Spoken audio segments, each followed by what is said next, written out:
Rekan-rekan Sobat DSP, kita akan mengulas berita dari Good News from Indonesia GNFI. Di berita olahraga, mengapa Sintayong harus kembali melatih timnas Indonesia?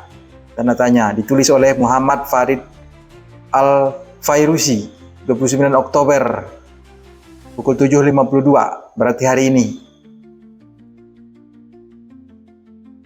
Ini foto Sintayong.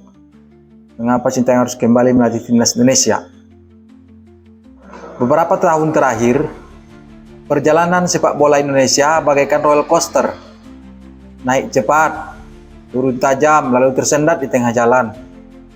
Setelah pemecatan STY pada awal 2025 dan penunjukan PK sebagai pelatih, harapan besar sempat kembali menyala. Namun kenyataan berkata lain, Indonesia gagal lolos ke Piala Dunia. Performa menurun dan kini posisi pelatih kepala kembali kosong. Dalam situasi ini muncul satu pertanyaan besar di kalangan pecinta sepak bola tanah air. Haruskah STY kembali? Gimana harus? Memang banyak pilihan, tetapi penulis ini merasa perlu menulis tulisan seperti ini. Perlukah Sintayong kembali? Karena besarnya desakan dari seluruh masyarakat Indonesia. Bukan hanya satu kalangan, supporter, masyarakat biasa. Yang jelas pecinta sepak bola masih banyak menginginkan STY kembali. Warisan yang belum selesai. Ketika STY datang pada 2019, banyak yang skeptis. Ia dikenal tegas, disiplin, bahkan keras terhadap pemain. Namun di balik gaya kepemimpinannya yang kaku, tersimpan visi jangka panjang. Ia tidak hanya membangun tim senior, tetapi juga membina fondasi di akar Timnas U19, U23, hingga sistem latihan modern. Dilansir dari Tempo, Sin sukses membawa perubahan besar dalam hal kedisiplinan, profesionalisme, dan pola pikir pemain. Ia memperkenalkan metode latihan berbasis analisis data dan nutrisi pemain, sesuatu yang sebelumnya jarang diterapkan di Indonesia. Dalam 5 tahun masa kepelatihannya, peringkat FIFA Indonesia naik signifikan hingga menembus posisi 134 dunia. Lebih dari sekedar angka, peningkatan itu menunjukkan adanya sistem yang bekerja. Timnas bukan lagi sekedar kumpulan talenta, tetapi mulai menjadi sebuah tim dengan karakter pemain yang jelas, cepat, agresif, dan tak kenal takut. Itu yang kita lihat di round 2 dan paruh musim round 3, kualifikasi Piala Dunia 2026. Itu yang hilang selama PK dan saat ini tentunya. Masa setelah STY ketika pondasi ditinggalkan. Namun pada awal 2025, Sin resmi dilepas dengan alasan peningkatan prestasi jangka pendek. PSSI menunjuk PK, mantan pemain Barcelona dan legenda sepak bola Belanda, dengan harapan menghadirkan sentuhan Eropa modern. Sayangnya yang terjadi justru sebaliknya. Dilansir dari Reuters, Oliver hanya memimpin Indonesia selama sekitar 10 bulan dengan catatan 3 kemenangan, 1 seri, dan 4 kekalahan. Indonesia gagal lolos ke babak selanjutnya dalam kualifikasi Piala Dunia 2026 dan permainan tim terlihat kehilangan arah. Beberapa pemain bahkan mengaku kebingungan dengan sistem baru yang diterapkan. Perubahan cepat tanpa kesinambungan justru menjadi bumerang. Fondasi yang dibangun STY bertahun-tahun tidak sempat dikembangkan lebih jauh. Hasilnya mental juang menurun, koordinasi antar lini goyah, dan semangat kolektivitas yang dulu kuat perlahan memudar. Ya, tak kita lihat lagi.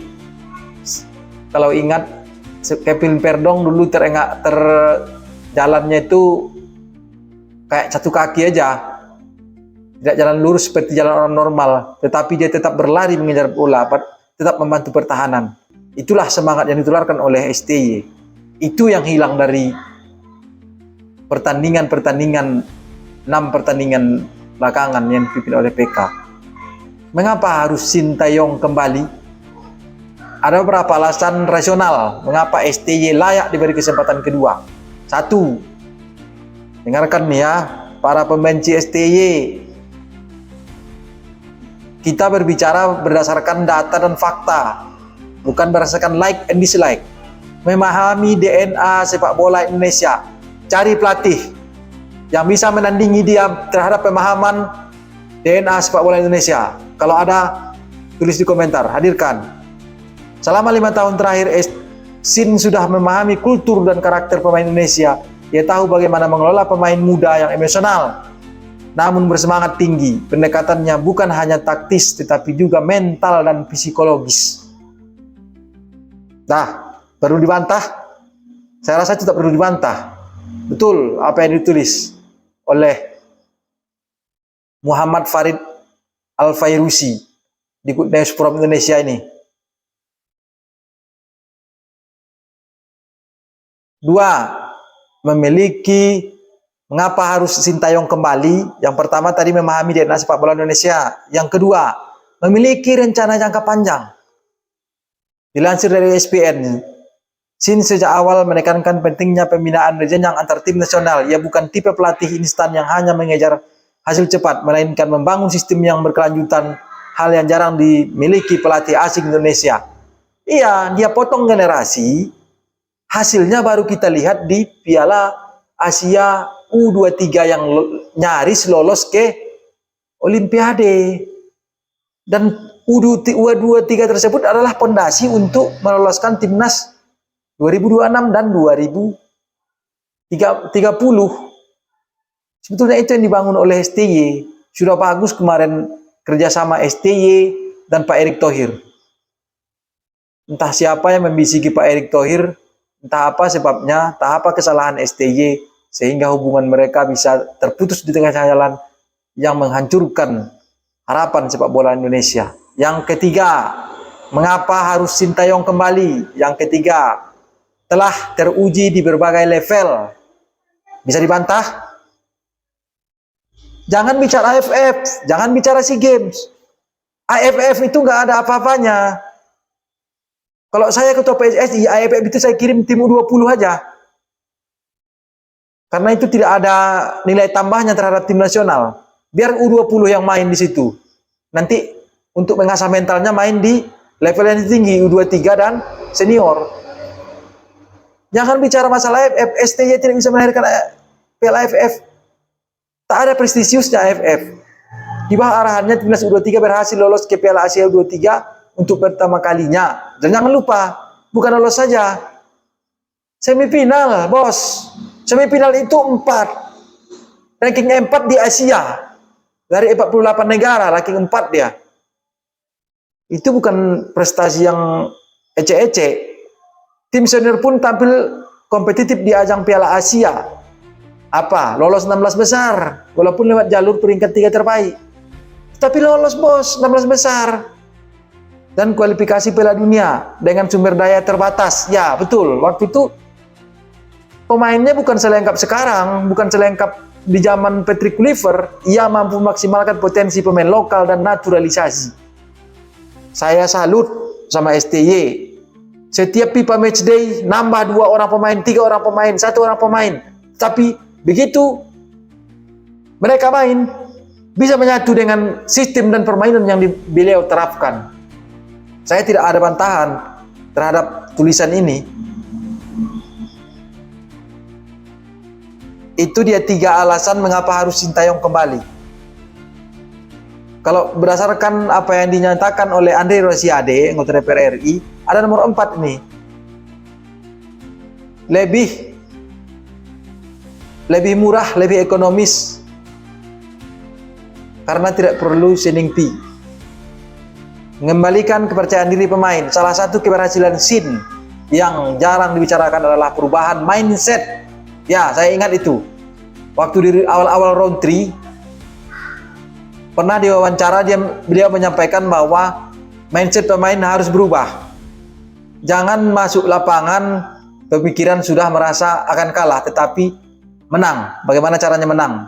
Itulah mental pemain orang seperti Marcelino, orang seperti Rizky Ridho, Hernando Ari. Pemain Indonesia tidak lagi inferior ketika menghadapi tim besar seperti Korea Selatan atau Jepang. Ya, sudah dibuktikan di Piala Asia U23.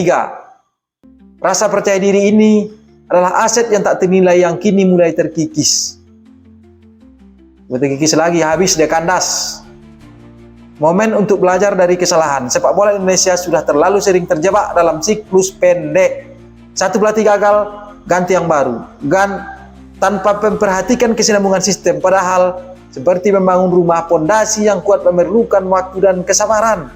Sintayong mungkin bukan pelatih sempurna. Ia pun pernah dikritik karena hasil yang tidak stabil atau gaya komunikasi yang keras. Namun di tengah ketidakpastian ini, ia tetap simbol kestabilan dan arah yang jelas. Ia tahu titik awalnya di mana, dan lebih penting lagi tahu kemana timnas Indonesia seharusnya melangkah. Harapan baru, bukan sekedar nostalgia.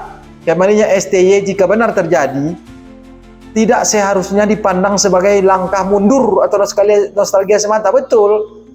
Tapi menyambung apa yang sudah dibangun, apa yang sudah dimulai. Ini adalah kesempatan untuk melanjutkan proyek yang belum selesai. Sebuah pembangunan pondasi sepak bola nasional yang modern, profesional, dan berkelanjutan. Tak ada lagi pelatih yang seperti ini, Pak Erik. Dicari di mana pun tak ada. Kalau tujuannya ingin lolos 2030, ya inilah orangnya. Setidak-tidaknya lihat di Piala Asia. Nanti nampak tuh hasil progres apa yang dilakukannya sampai 2027 Piala Asia. Kalau memang tak berprestasi, ya tinggalkan dia. Kita pun rela ikhlas. Namun keberhasilan itu tidak bisa datang dari satu sosok saja, diperlukan dukungan penuh dari federasi, klub, hingga supporter. Sekarang terpecah nih. Supporter banyak nih tak dukung PSSI. Ramai di media menyatakan Erick out, ET out, Erick Thohir out, STY in. Dan PSSI membiarkan ini terjadi. Padahal satu saja kuncinya untuk menyatukan ini semua kembali, apa itu? Tunjuk STY, selesai barang. Memang ada segelintir orang pembenci STY, memang ada. Tetapi nanti PSTY tidak akan membantah mereka dengan kata-kata, tapi dengan prestasi. Saya yakin itu. Anda yakin? Tulis di komentar.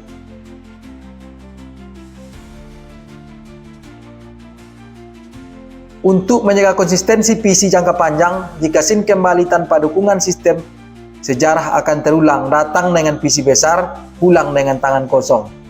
Sejarah yang mana maksudnya ini? Dengan maksud penulis sejarah Patrick Kluivert. Penutup, nih kisah-kisah timnas Indonesia. Kawan GNFI, maksudnya Good News from Indonesia. Sepak bola bukan sekedar menang atau kalah. Ia adalah cermin dari kerja kolektif, disiplin, dan konsistensi. Sintayong telah menanamkan benih perubahan itu, dan mungkin inilah saatnya ia diberi kesempatan untuk menumbuhkan hasilnya. Bukan karena kita ingin mengulang masa lalu, tetapi karena kita belajar bahwa fondasi yang kuat tidak seharusnya ditinggalkan di tengah jalan. Cek berita, artikel, dan konten yang lain di Google News. Kawan-kawan, terima kasih Muhammad Farid Al-Fairuzi dan Good News from Indonesia. Berita ini sangat memberi saya semangat untuk mengabarkan kepada teman-teman, para pencinta STY. Tak ada pelatih untuk saat ini yang bisa kembali menangani timnas Indonesia selain Sintayong. Terima kasih. Jaga persatuan, tetap dukung timnas, dukung PSSI. Bravo DSP. Wassalamualaikum warahmatullahi wabarakatuh.